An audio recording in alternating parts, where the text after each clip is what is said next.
Malawangwang talaga ang boses nitong si Rexisay. Hello Pack members! Welcome back to Husky Pack TV Vlog! For today's video, another episode na naman nga ng pagpapaligo, pero hindi naman kayo maboboard kasi ang papaliguan natin today ay Diyos ko, grabe ang bunganga malawangwang. Nag-uumpisa pa nga lang ay talagang nagwawangwang na agad siya, walang iba kundi ang ating Rexisay. Ewan ko ba si Rex talaga sa lahat ng magkakapatid, siya talaga yung napakatindi ng bibig at meron nga siya mga kapatid niya na halos kabaliktaran naman niya kasi sobrang tahimik naman. Gaya na lang nga ni Robin at ni Bordag sa talagang halos hindi basta-basta tumatahol, haba itong si Rexisay walang ibang ginawa kundi magwawang na magwawang everyday. Lalo na nga kapag ganitong pinaliliguan siya, ay nako, kapag binuhusan mo ng tubig at kapag binoblower talagang tuloy ang bunganga niyan. Ewan ko ba hindi napapaos ang batang to.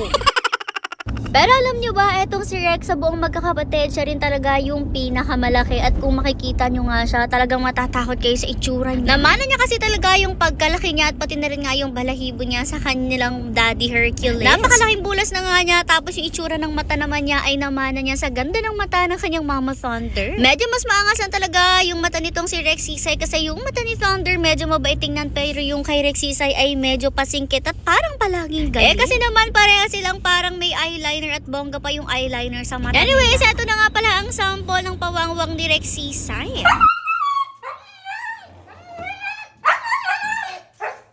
For the ingay nga siya dyan kasi nakita niya na bumaba ang Kuya Sermer niya at akala naman niya ay iiwanan na siya, pero naganda nga lang ng blower si Kuya Sermer niya nung time na to. Heto pa rin nga yung ginagamit nating blower as of now, yung talagang sumuko na ng monster blower. Noon nga paunti-unti lang yung tape nito, pero tingnan nyo ngayon buong hose talaga niya ay punong-puno na ng tape kasi naman pagkakatakip mo ng isang butas ay lalabas naman yung hangin sa kabilang butas. Di nga lang rin namin alam kung may replacement ba nito kasi medyo mataba nga yung hose nito as compare nga doon sa mga normal hose na mga usual ginagamit na blowers. Nag-try na rin nga daw si mother maghanap, pero yung mga nakikita niya talaga online is maninipis at sabi ko nga baka ang ibig sabihin na to ay kailangan na natin bumili ng panibagong monster blower. Paano ba naman kasi hindi bibigay ito ay everyday 3 pack members ang pinaliliguan, tig-iisa ang mga kuyas natin ng pinaliliguan, tapos grabe kahaba pa ng oras ng pagbublower. Anyways, eto na nga si Rexisay natin na makatapos siyang liguan, grabe talagang fresh na, pero ang mansyon naman natin ang punong-puno ng balahibo galing sa kanya. After ligo, diretso na rin naman sila sa loob para makainom na rin nga ng tubig at syempre makapahinga sa tagal ba naman ng pagpapaligo sa kanila. Nangalay na rin yung mga yan pagtayo. After magpaligo ni Kuya Sermer nyo, ang next naman dyan ay si Kuya Jomar nyo, and for today nga ang paliliguan niya ay si Athena. Sabi ko naman sa inyo, by rooms talaga yan, inuubos nga muna lahat ng nasa first floor bago tayo dumako sa second floor. Tuwang-tuwa pa nga si Athena noong mga oras na to at akala niya talaga lalayas kaya may pagsilip pa yan sa labas. After nga ni Athena, syempre si Kuya Edmar niya naman yung magpapaligo at ganun nga yung routine natin everyday.